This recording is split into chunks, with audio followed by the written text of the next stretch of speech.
Welcome to Stavanger Filmmakers Club. Thank you for joining us. Oh, thank you for having me. Yeah.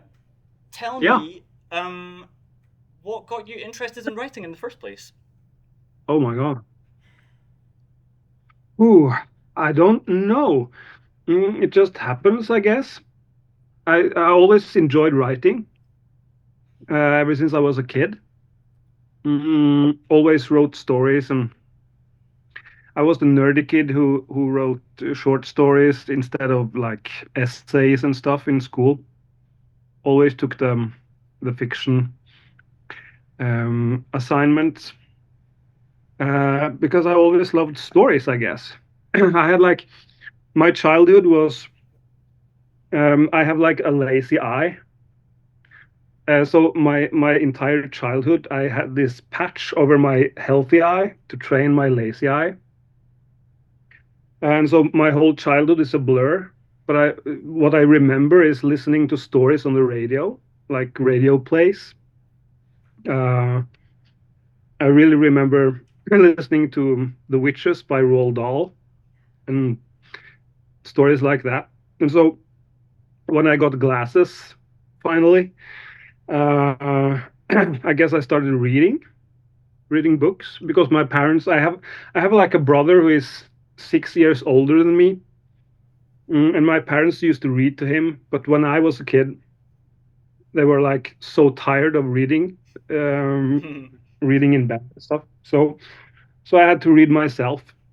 Mm, and so yeah, I started reading books and I started writing stories as well. I can't really remember when it started, but really early. Yeah. You went on to study film and theatre in Trondheim, um, Mm. and I'm wondering now you've written many screenplays, and I'm wondering if there's some sort of lessons you took from that, or people that you met that you hold on to. Like, what did that experience give you? The formal education of writing. Mm. Well, I'm I guess it's sort of, I'm from a small town in Norway called Kristiansund, and we didn't have like we had one cinema with um there were two screens there. Didn't get much. Uh, and so when I moved to Trondheim, which is sort of a bigger city, and I started to study these things, I guess what I got out of it was it kind of broadened my horizon a bit, and made me realize how important film history is. And I started to really appreciate like older films that I haven't seen before. Um, so it's sort of, I guess it's sort of lay the groundwork for for everything there. But I was really young. I mean, I didn't go to the army because of my eyesight. And so I started studying when I was 18 in the university, which was way too young, I think. I still wish today that I could have studied film studies today. Um, but I think it laid out the groundworks for me, um, and really like uh, introduced me to a lot of foreign films, which I had never seen in growing up in Kristiansund. Um, and yeah, but I think I use it so sort of some subconsciously some of the things we learned in film theory, Mm. but I don't use that actively when I'm writing or watching movies really, but it's there, it's working somewhere in here in the system. Was it because you were too young to appreciate it when you started? Is that how you feel, or? Yeah, I don't think I was ready. I wanted to be a student and live life and party and have fun. Hmm. And it's studying in the university is sort of, it's hard. It's harder than, the high school, I guess. So I don't think I was like intellectually ready for it, but still I got a lot out of it. Um, and I also, I wrote. I remember I wrote like a thesis on slasher films because I, discovered that slasher films was also something you could study seriously at the university. And they took it seriously, and people have written lots of fascinating books about it. And it was like, wow, okay, so it's not just like a adolescent thing; it's a serious thing. And so yeah, so that was good. But I don't think I was, had I studied today, I think I would have gotten, a lot more out of it. But still, I'm really happy I did it. And I did all theater studies because I also wanted to do acting and stuff. So yeah, Did you do much acting? I did. I actually, when we started making, like, when I started making movies with my friends when I was a kid, I was always in front of the camera, and I loved it. Um, and I did a lot of when I did studies in in Trondheim. I always, did acting when I could. Uh, like we did some amateur productions and stuff. It was, I don't know, it's really nice, I think. But I sort of figured that writing was more my thing, though. So, but I do cameos in every movie, so Nice. I still I still do some acting, I guess. And how about theatre as well? Did you write theatre pieces? Did you direct anything?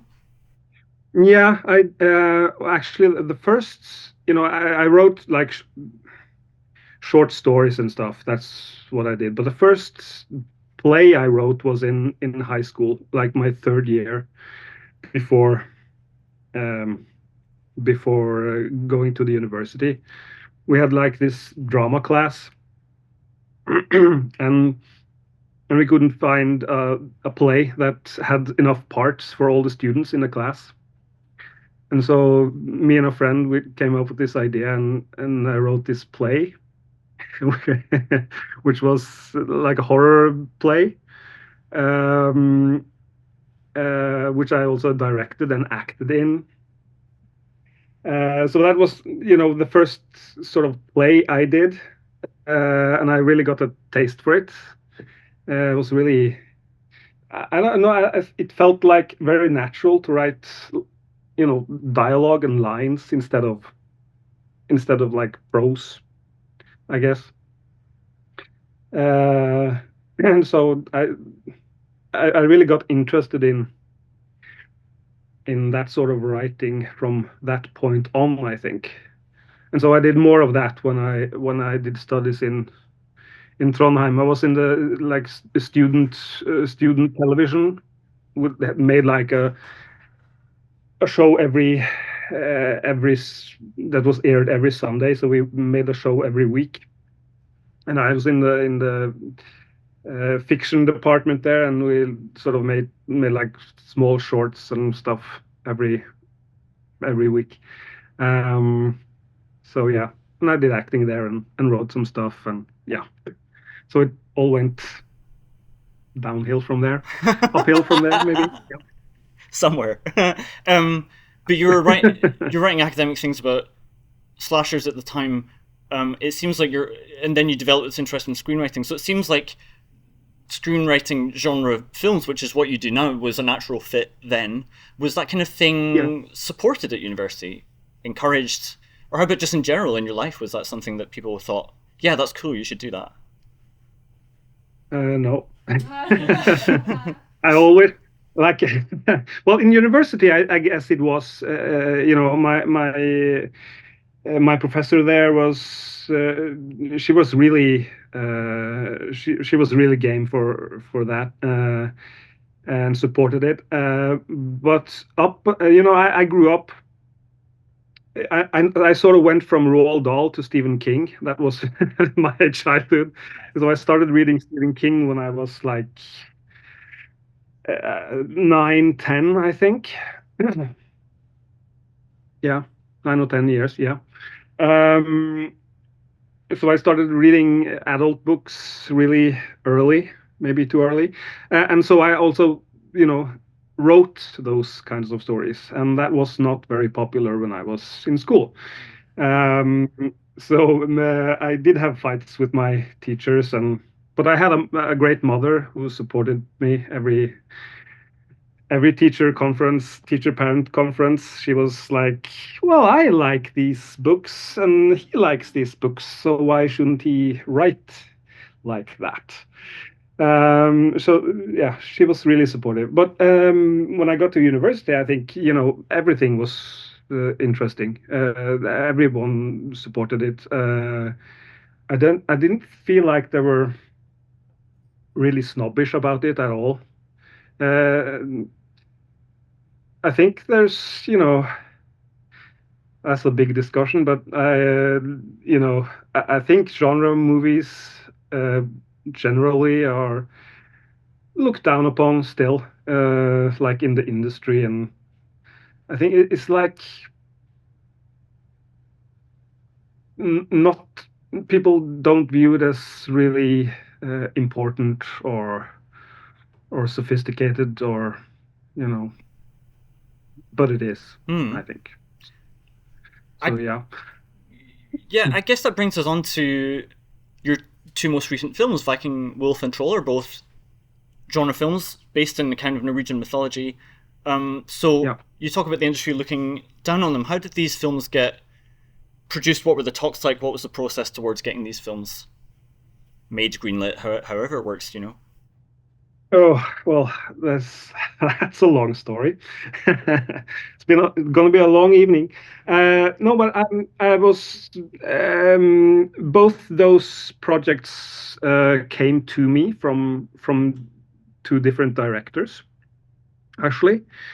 So none of them were like my initial ideas,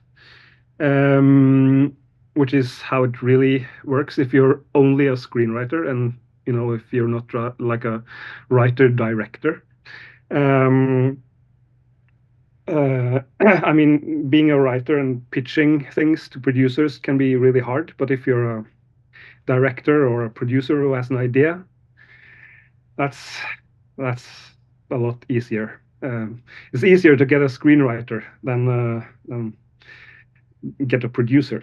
But yeah, like Viking Wolf was, I always wanted to do a werewolf movie. I think werewolves are, you know, my favorite monsters. An American Werewolf in London is probably one of my favorite movies of all time. Mm, but I really didn't think, I would be able to do it in Norway. But then Stig Svensson, the director, he had written sorry, he had written first draft. That's how Stig works. He likes writes really fast, one draft, and then he calls me or some other writer.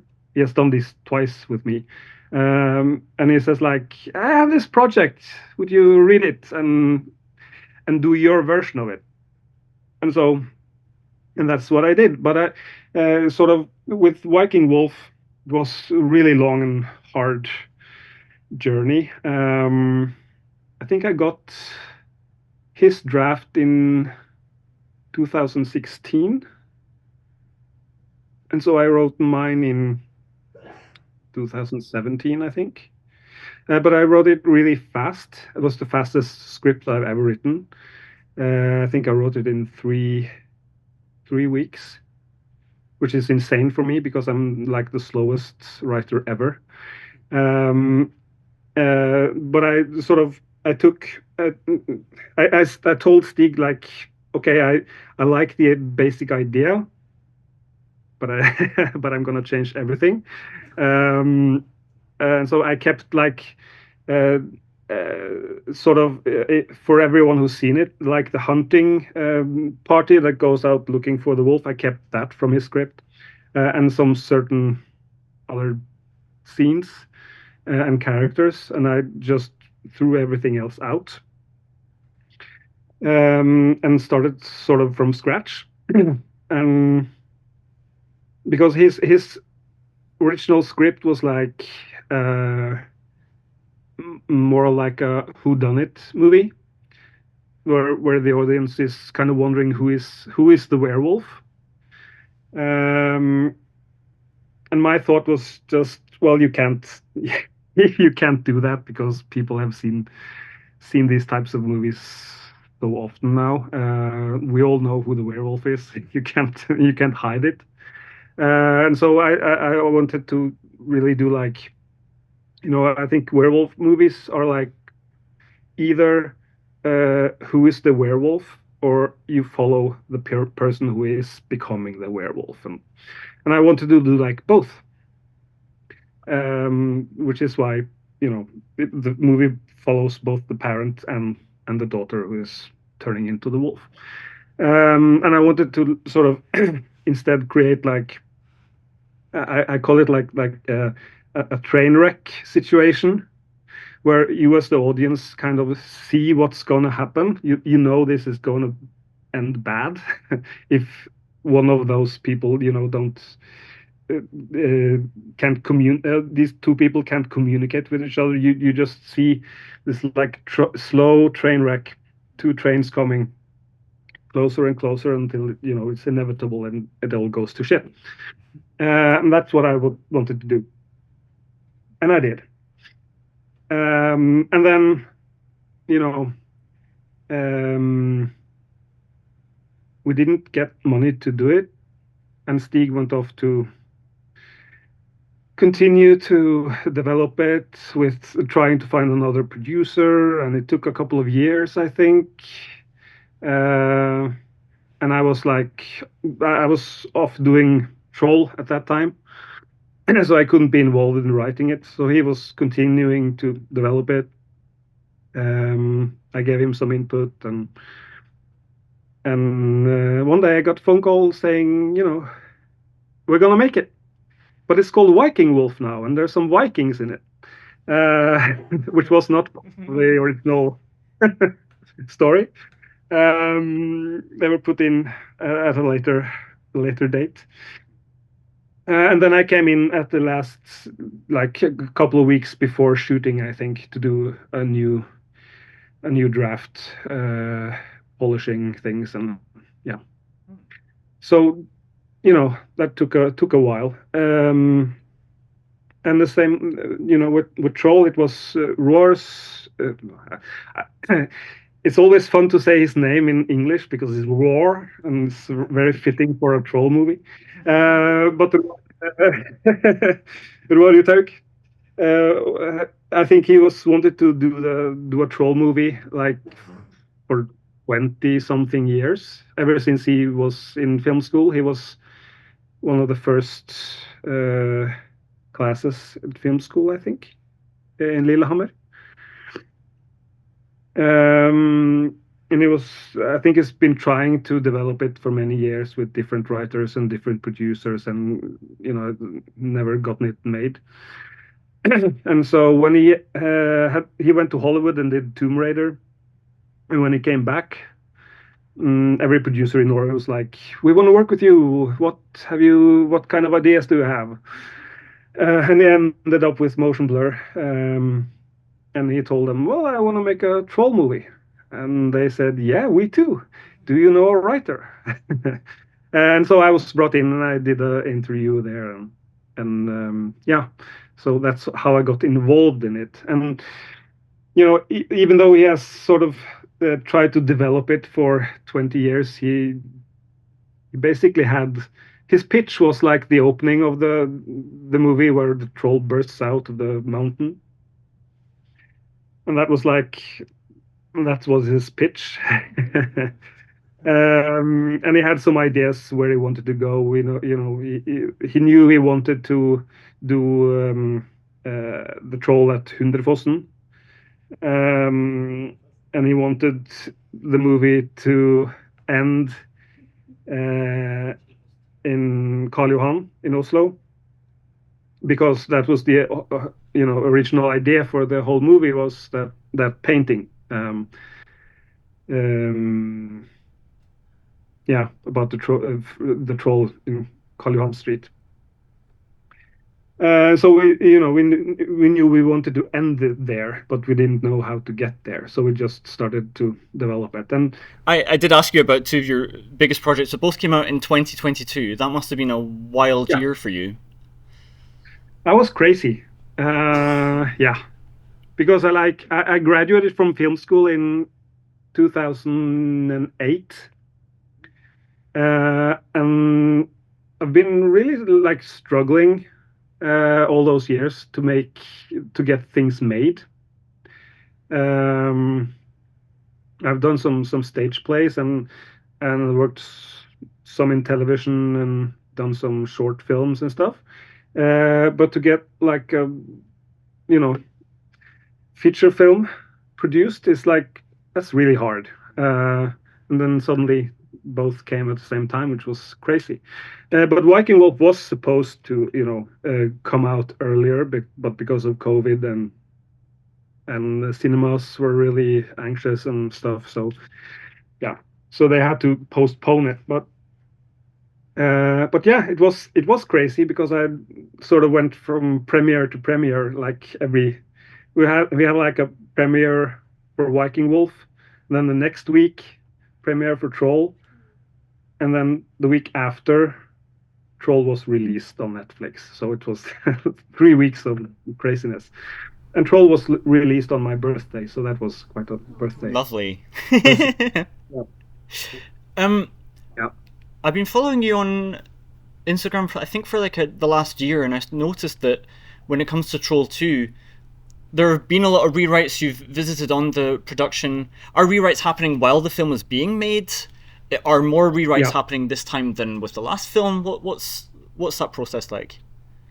Yeah, the only movie I haven't done like rewrites on during production was Viking Wolf. Uh, but I was occupied with Troll at that time. But I did some rewrites on the first Troll during production. I was supposed to be on set like a lot for the first Troll, but my mother passed away like the day before we started shooting. So I had to change all my plans, and couldn't really be there. Um, but I did visit set sometimes, and I did like have contact with Roar, the director, almost every day. I think answering questions and coming up with things if they needed it. There wasn't so many rewrites on the first Troll during production.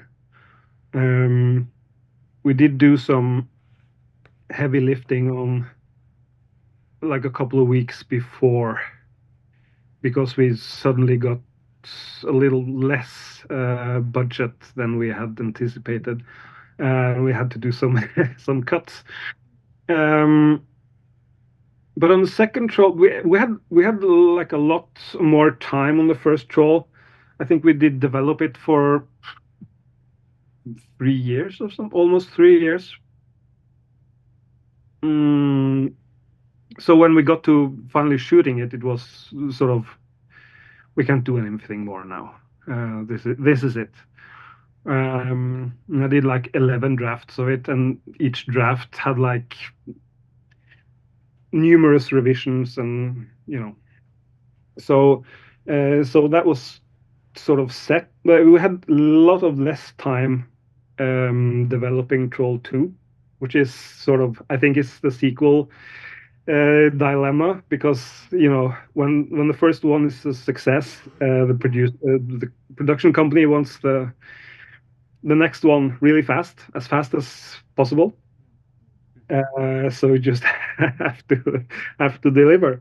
But we were in pretty good shape when we started shooting, and then there's always things happening, like they come to set and realize, oh, this scene is we can't shoot this scene as we planned.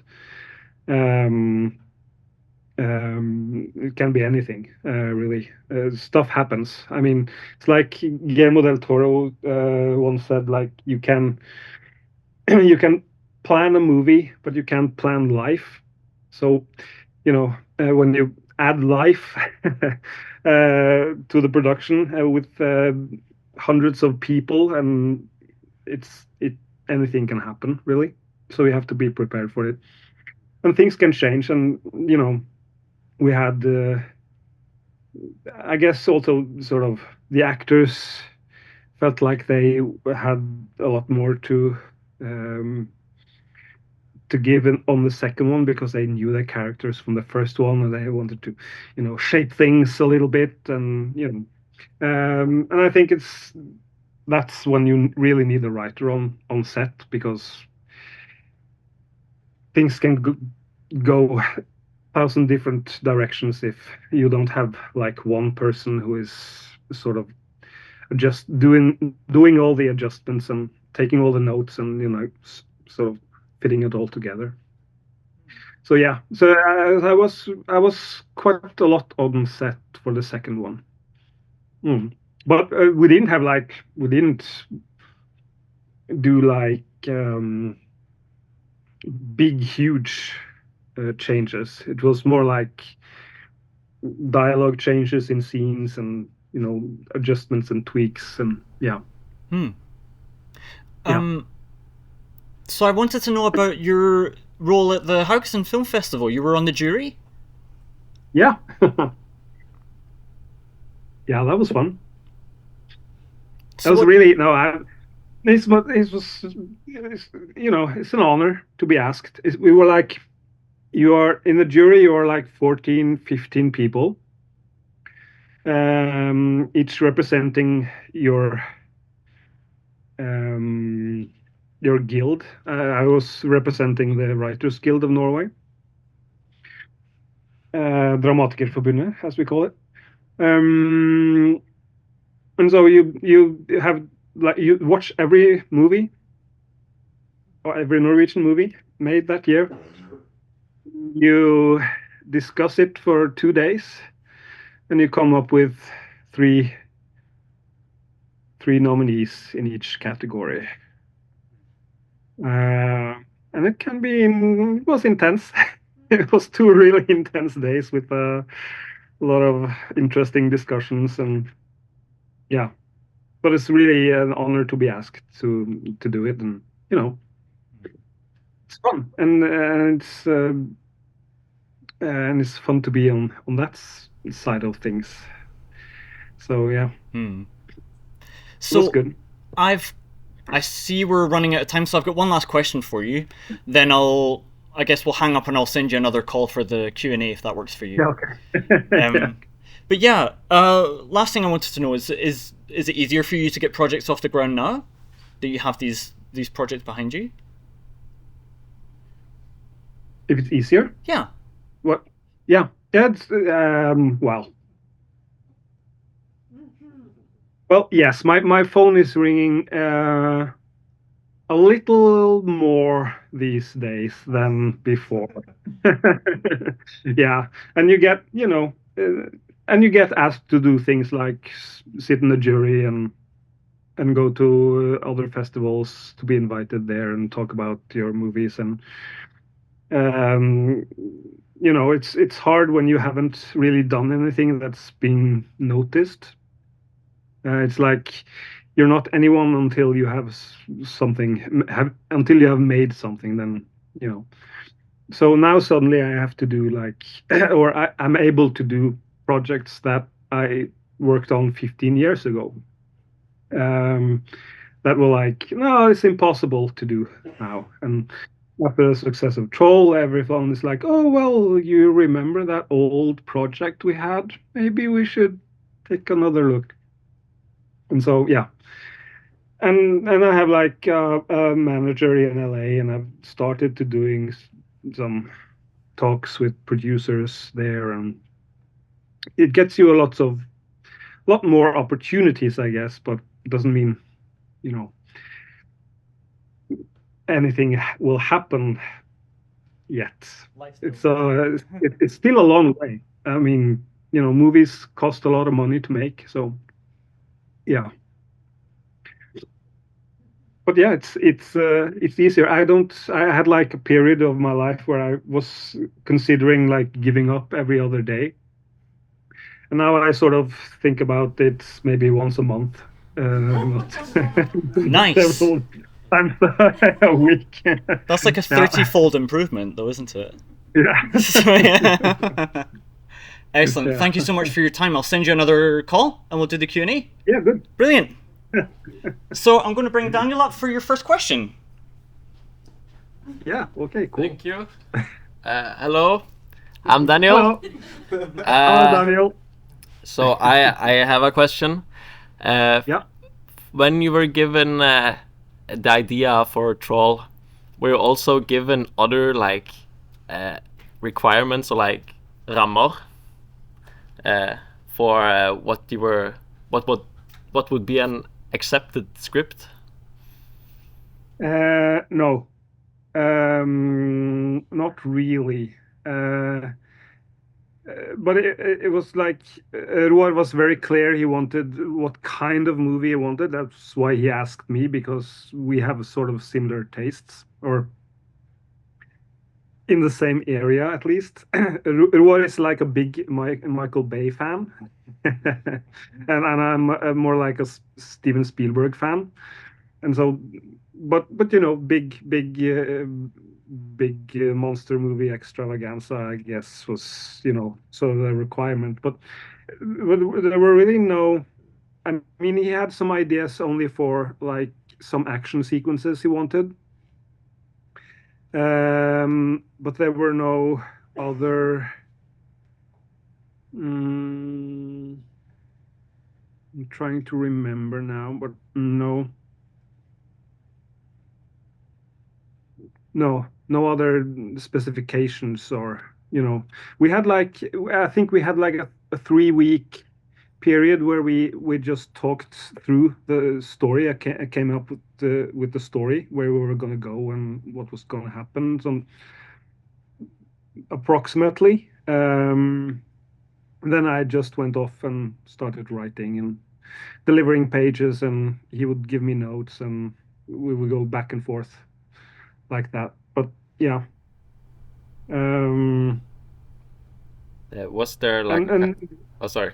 yeah, Uh, no, was there like a goal to make it like very like make it very friendly for the audience, or like make it well, hit the audience? yeah, Yeah. well, I think when you make a movie of this size with this kind of budget, I think every producer in the world will ask you to make it as broad as possible, so like so you get a big enough audience to go see it. Um, because if you don't, they won't get their money back. So it's a huge risk if you do it too artsy, or too too like, if we had made it more like a horror movie, the audience would like be a lot smaller. Uh, so I think we knew we wanted to make it kind of broad. And we were originally we were planning on doing it as a cinema release. And we got money from NFI, Norsk Filminstitutt, but we still sort of didn't get the budget we needed to make the movie. If we have gone into production with that budget we had, I think we would only afford like the troll walking down Karl Johan, and that's it. And we wouldn't have money to do anything else. And so, so the producers who already they had a relationship with Netflix because they did a movie called Cadaver earlier. And so they pitched it to Netflix, and Netflix said, "Yes, we want it. We'll pay for the whole thing," which was great for us because we could, make it as big as we wanted. But the sad thing, of course, is we couldn't show it in cinemas, which, is sad. But yeah. But and also when Netflix came in, we were like a little bit worried they would sort of try to push us into making it even broader, and more family friendly than it already was. But they were just like, no, do your thing. It's good. So yeah. Nice. Thank you. Thank you. Ranhild?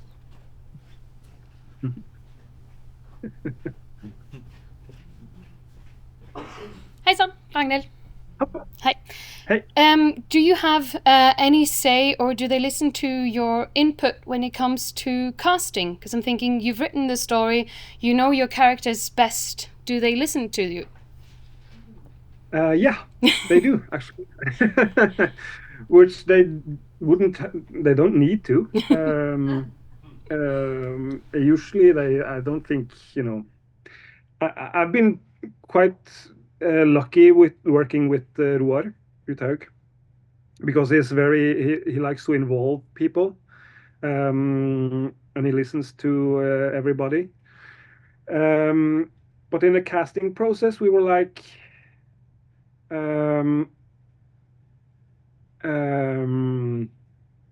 We would get self tapes and audition tapes from actors, and he would like pick out, I think, maybe 4 for each role, which he would show to me, and I would look at them, and we would have discussions about all the auditions.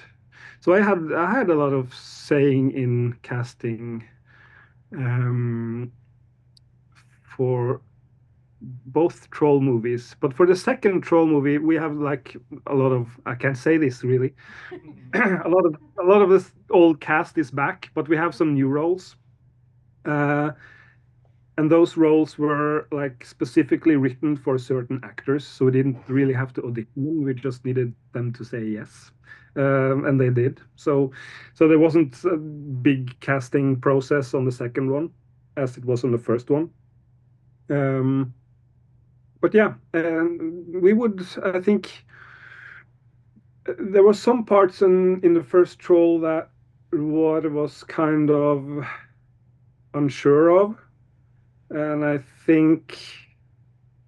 like to think that my input, made him pick the right actors for the roles. So yeah, but I did have a lot of saying. I was also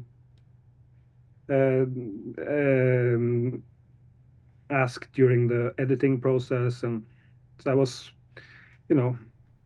able to give my opinions through the whole production, really.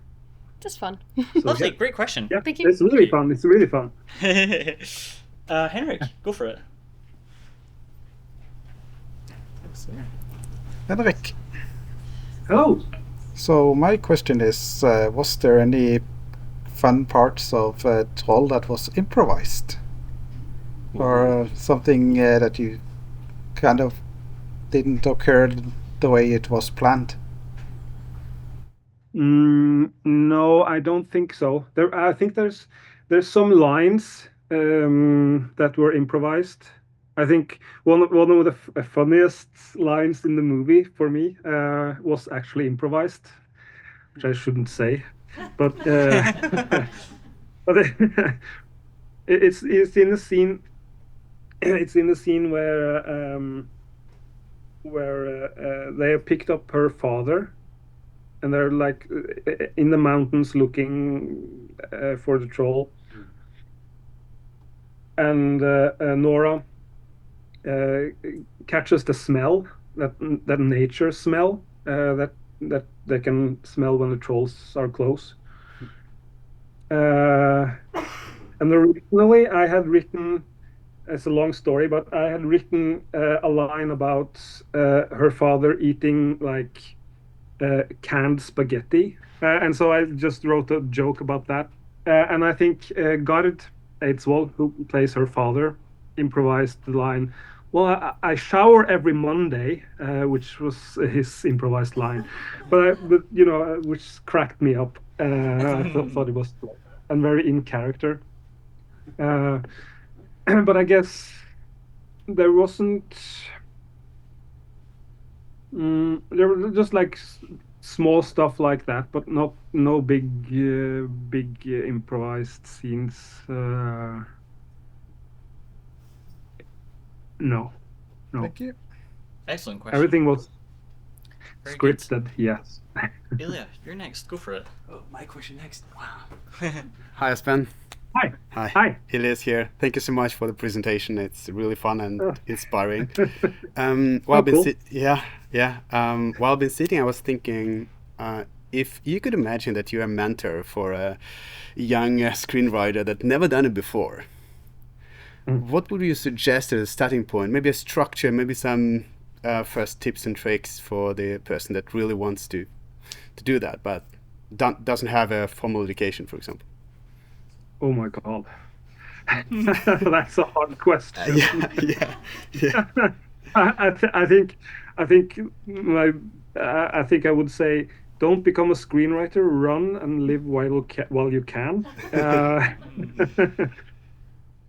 But no, I think when I did my first play in high school, which was really amateur thing, and I got interested in writing screenplays after that. And one of the first things I did, I had a friend who gave me like Sid Field's book, which is called Screenplay, I guess. All right. Sid Field, and I read that, and it was terrible. So don't do that. Nice. Don't read screenplay. Okay, that's Yeah, because I was just it was awful for me, because suddenly screenwriting became really theoretical and complicated, and I couldn't write for for a year. I think I was just like struggling because everything became so complicated. So I guess I would, if you have to read something, read William Goldman's Adventures in the Screen Trade. yeah. Or something else written by someone who has actually written a screenplay, which is sort of good. Michael Straczynski has also written. Just 2 secs. Yeah. I'll give you. That's awesome. If you need a book on writing, I think this is the book you should check out. Okay. Wow. Definitely. Because it's written by someone who is a writer and has written a lot. Has a lot of experience, and he has written for television and movies, and he has written books and everything. Yeah. Well. But other than that,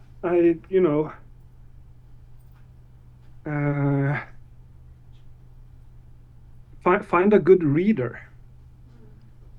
That's always a good thing. Someone who is honest with you about your writing. And just read and write as much as you can, and don't expect it to be easy, because it won't be. No. It will be hell. I love writing, but I never have like an easy day at work, because writing is really hard for me. I have good days when I'm sort of, it's good. It was a good day, but usually it's just really hard work. And I would also,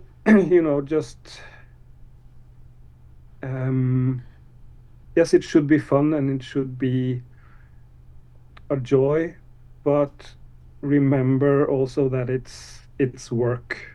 Uh, it's your, you know, if you want to be a writer, you should go to your office every day and sit down and work the hours like normal people do in their jobs, because it is your job. And everybody has, like, if you're a nurse, you show up to work, and some days are really hard, and some days are really great, and you get a lot of work done, and some days, you know, people die. And it's awful. And, you know, work is work is work is work. Awesome. Yeah, I don't know. Thank you I so hope much. I hope I didn't ruin your, you know. That was amazing. Thank you so much, Espen. Great. Excellent. Good question, Ilya. Matthias, we're ready for you. Hello. Hello. I also have a big question that's probably really hard to answer, but I was just wondering how you make the leap from amateur to professional, and what elements would you emphasize? What do you think matters most? Oh my God. If that makes sense.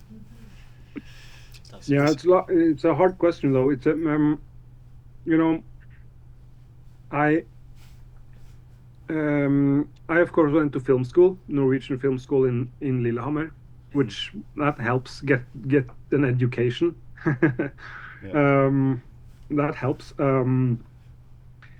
But like I didn't get in. I applied like 3 times before I were accepted into film school. So in the meantime, I just, you know, wrote and tried to get things made with my friends, to get some,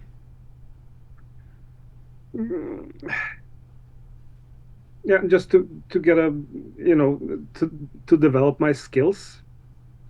And I'm not sure. I you know, I just worked. That's what you do. But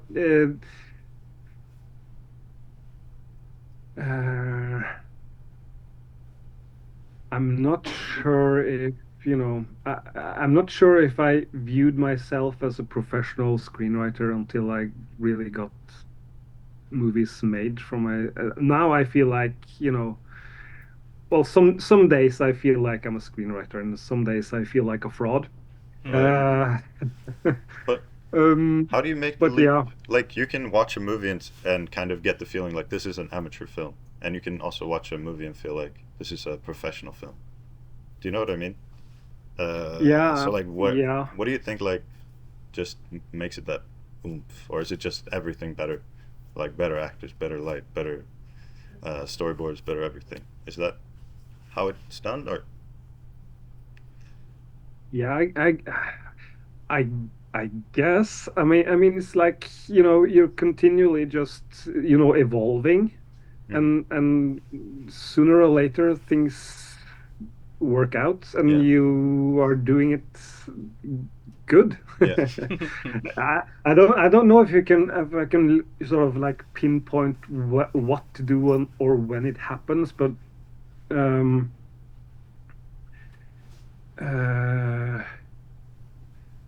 But I feel like, you know,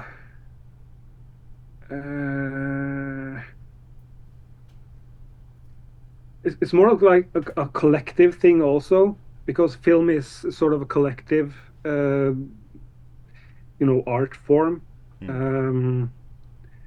So even if it's like a professionally written screenplay, it doesn't mean it feels like a professional movie when the director is like an amateur, or you have amateur actors, or, you know, but so it's like a collective thing, maybe. I'm not sure. Yeah. I have to think about that actually, but it's a really interesting question though. You think when does it switch gradual? happen? It's gradual. It's not like it gradual. clicks and then Yeah. light and dark. Or, Yeah. Okay. Yeah. I know what I mean. All right. Yeah. Thank you. Thank you. All right, we've got one last question from Rebecca, and then we'll let you go. Go for it, Rebecca. Hi. Hello. Hi. So just you talked about the having to work hard still and all of that. And with that in mind, do you want to like just speak about this idea of when you kind of make it, you know, when you kind of get those opportunities, you know, you have to be ready for those as well. Yeah. Do you want to like talk a bit about that, being ready and prepared for that, like for those bigger opportunities?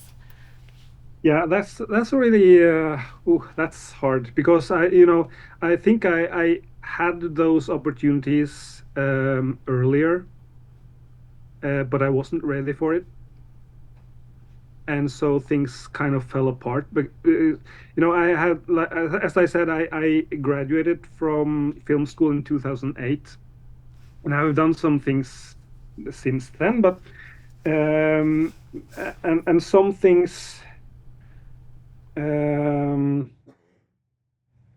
were like I wasn't actually ready for it, even though I wanted to. And then life happens and everything gets messy and things fall apart and you sort of hit the rock bottom and everything feels like it's going to end.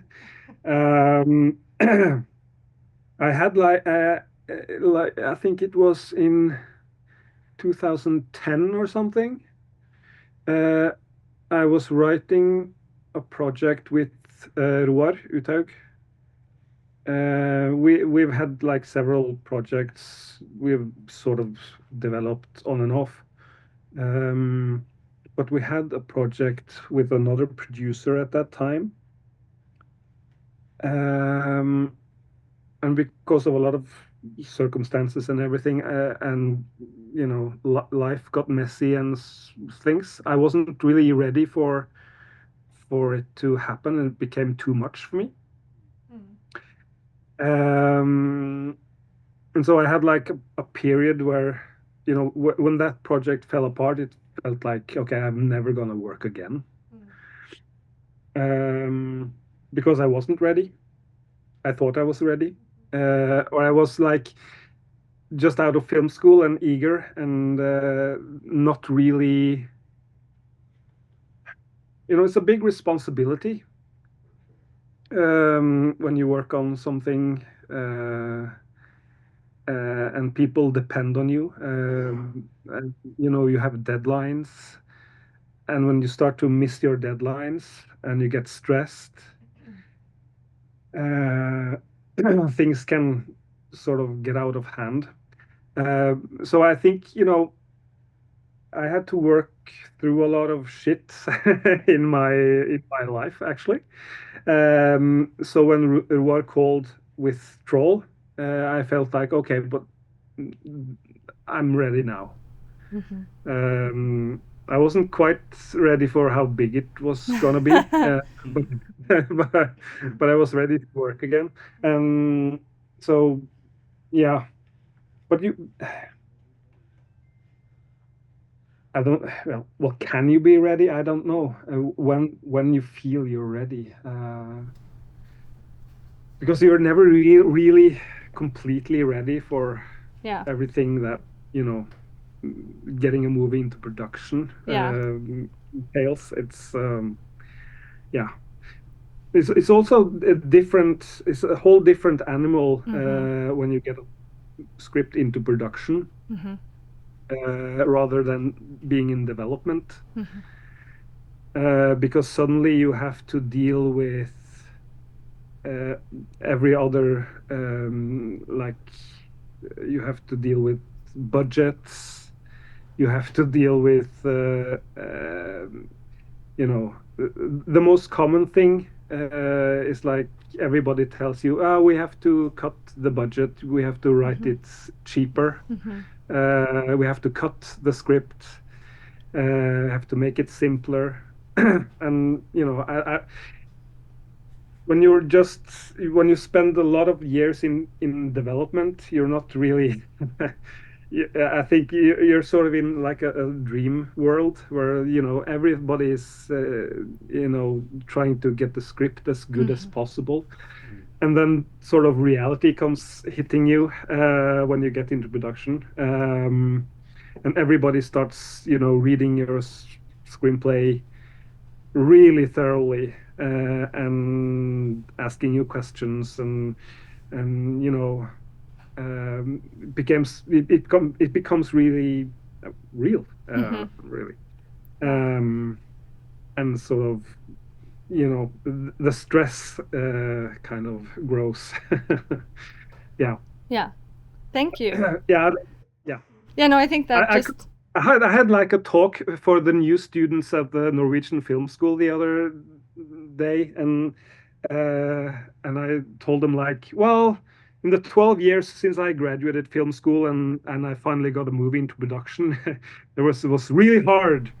So I became like the 12-year guy, and it was it's 12 years of hell before coming out at the other end.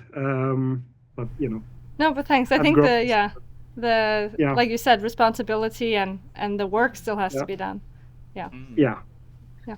Thank you. And I think it's also when you talk about movies the size of Troll, if this was a Hollywood production, they would like fire writers all the time and hire new ones to we hire a new writer to do some of the romance things, and then they fire him, and they hire a new writer to get some humor in it, and I was sort of stressed that I would get fired and replaced on Troll, so I was constantly just like pushing myself to make it as good as possible on every level, so they wouldn't have a reason to hire a new writer.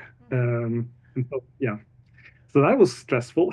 I could have done it, but I didn't. Yeah. Thank you so much. Yeah. Yes. Espen, that's us. Done. We're gonna let you go. Thanks so much. Oh, nice. I could do this all night now. Yeah. Really appreciate your time. Thank you for joining us. Well, thank you for having me. Cheers. And good luck to you. Bye for now. Cheers. Bye.